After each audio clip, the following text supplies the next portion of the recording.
Autonomy to broadcasting India is an aspect we need to discuss now.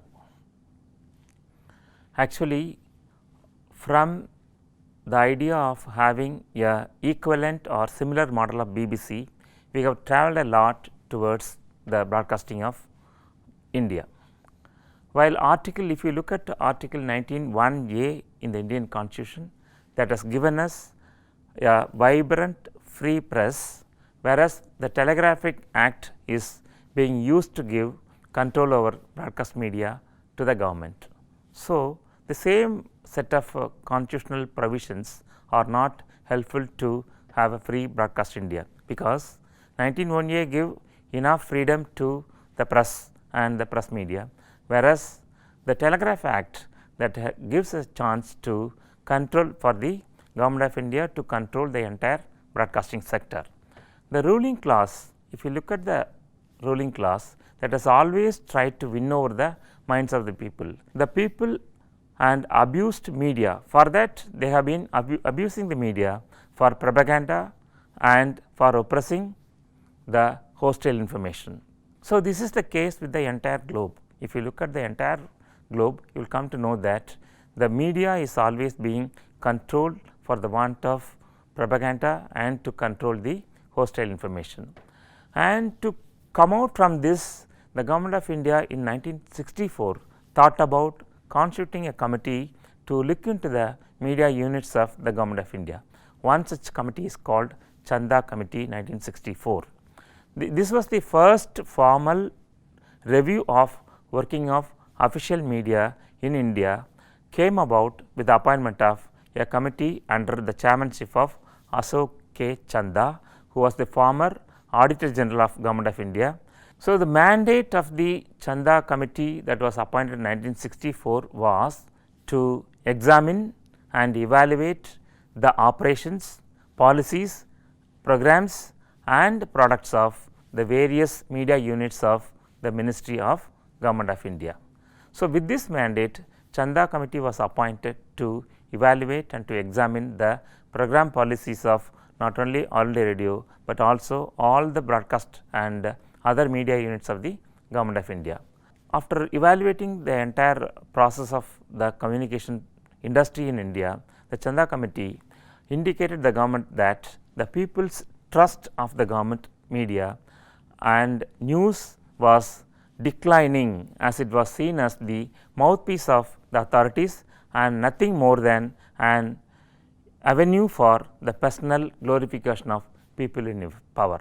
So, the Chanda Committee was very categorical in calling the issues in the media units. The media was just glorifying the people in the power and not about the people who are really wanted to convey or express their views. I will cite you another example of the prevailing situation that was in the country before 1970s to understand what was the mood of the governors and the people who governed the country, what was their mood about the people and about the media that they have been controlling. One such thing is that Indira Gandhi's address to the station directors. In her address to the All India Radio station directors on September 9, 1975, Indira Gandhi said, while anybody is in the government service, they are bound to obey orders of the government. If they feel that the government policy is not right, they are unable to obey, they have some other views to express which they want to express, nobody is stopping them from resigning and joining any organization where they will have that freedom. So, she was very categorical and she was saying that you are All India Radio as a station director, they are the one that they have to echo the mood of the ruling class and they cannot have their own opinion, and if they want to express anything else, then they have to resign and they have to go to the other positions where they can express their views. So, the government expected only to reflect the views of the ruling class. So, it captures the mood and attitude that prevailed among the Indian political establishment towards the public service broadcasting in the country. The efforts of an autonomous broadcasting corporation moved further when the post emergency non-Congress government appointed B.G. Varghese committee in August 1977 to look into the autonomy of the electronic media.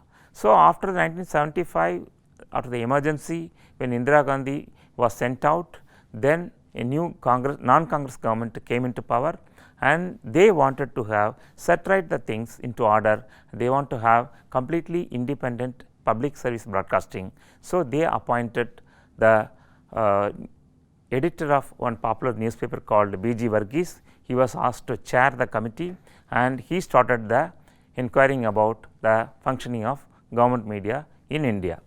So, B.G. Varghese group was mandated to examine functional, financial and legal aspects of the proposal to give full autonomy to Akashvani and Doordarshan, consistent with accountability to Parliament, keeping in mind the different forms of autonomous organizations existing in other democratic countries in the matters of broadcasting. So, B.G. Varghese committee was given a very clear mandate to look into the financial, functional and other aspects of the legal aspects of the functioning of government media.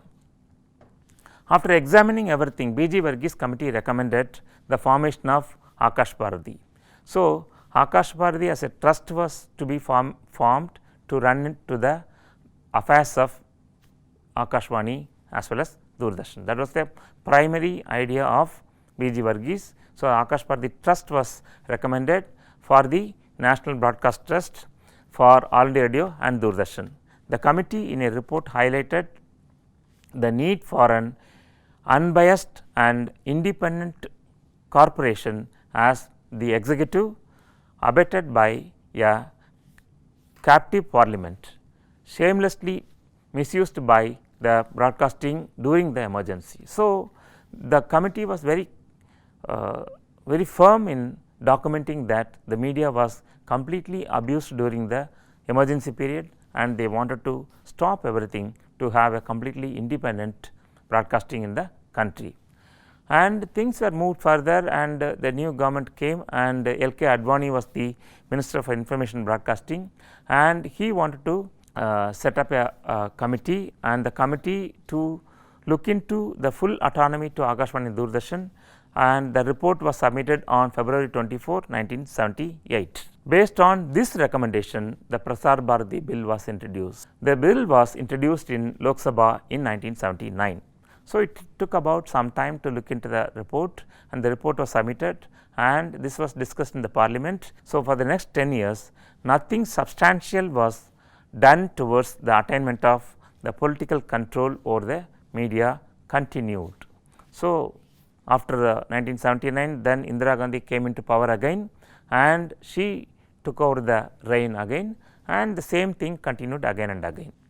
So, when Indira Gandhi came back in power, the Congress government appointed another committee. This is called P.C. Joshi committee in 1982, but this is not about looking at the autonomy or about the complete liberalization of the media, but with a narrow mandate of evaluating the programming of Doordarshan. So, P.C. Joshi committee emphasized the lack of functional freedom in Doordarshan. Since it was asked to look into the programming policies, P.C. Joshi committee looked into that, and it recommended that the Ministry of Information Broadcasting should be recognized, and a separate board on the lines of railway board should be created, which only the people with the professional experience should get entry. So, P.C. Joshi suggested to have a complete different board like a railway board to administer the entire Doordarshan and Akashvani, and only the professionals, they have to find a place in the particular board. That was the idea of P.C. Joshi. Meanwhile, in a significant judgment, the Supreme Court ruled that airwaves constitute a public property and it must be utilized for advancing public good. So, 1990s, when the Supreme Court was asked to comment on the airwaves, it made it very clear that airwaves constitute public property and must be utilized for the advancement of the public cause and public good. So, in continuation of the Supreme Court judgment, in July 1997, the United Front government that was in power, they decided to notify Prasar Bharathi, which had been languishing since August 1990. The Act was brought into force on September 15, 1997. This is a very significant date.